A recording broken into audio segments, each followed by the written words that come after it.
You're watching Secretary Pete Hegseth addressing a meeting of hundreds of top-ranking generals and admirals. Hegseth told the officers, welcome to the War Department, because the era of the Department of Defense is over. He says the department lost its warrior ethos and became the woke department, saying the military promoted too many uniformed leaders for the wrong reasons based on race or gender quotas. Now he says the military must address the problems in its own command, and the Pentagon is ripping out the debris of DEI initiatives and woke garbage. Hegseth criticized troops he called fat, saying service members will be held to the highest male standard, but says this isn't about keeping women out of the service. He says they'll also have to adhere to new grooming standards.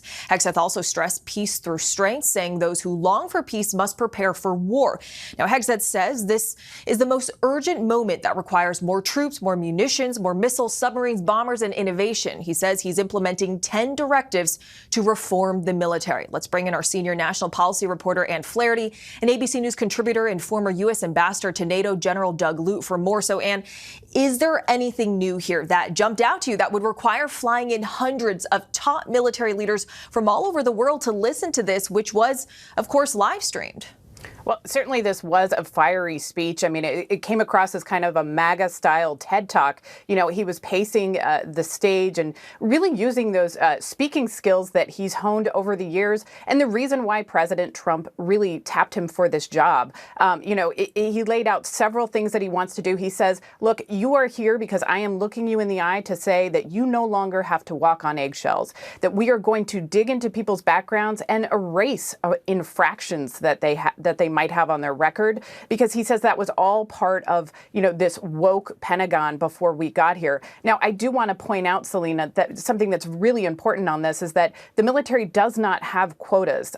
He did reference that several times. In the past, commanders have talked about the need to recruit across the United States, but once people get into the military to qualify for those more senior jobs, they do say that it is merit-based. So I think that is important. I also think it was really noteworthy that he called for restructuring the IG. That's the Inspector General office.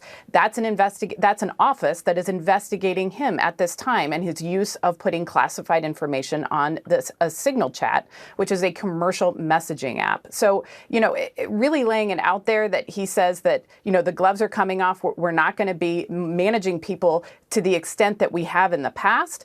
And he says that that's going to be a good thing because it's going to make people, quote, more lethal.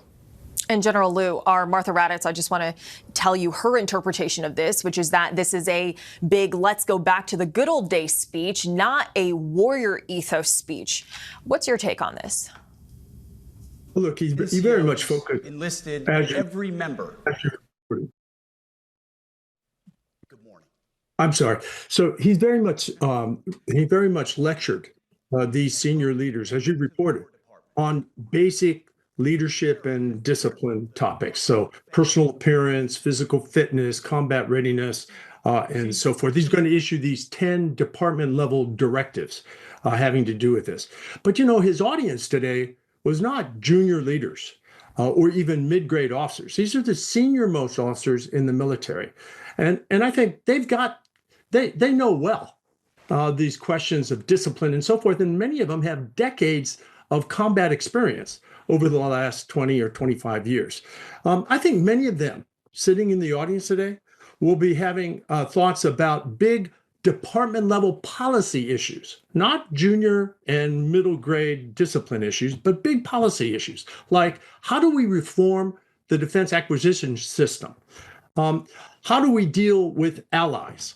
What about the new defense strategy, which reportedly places increased emphasis on homeland and Western Hemisphere missions? What about the employment of military forces in U.S. cities?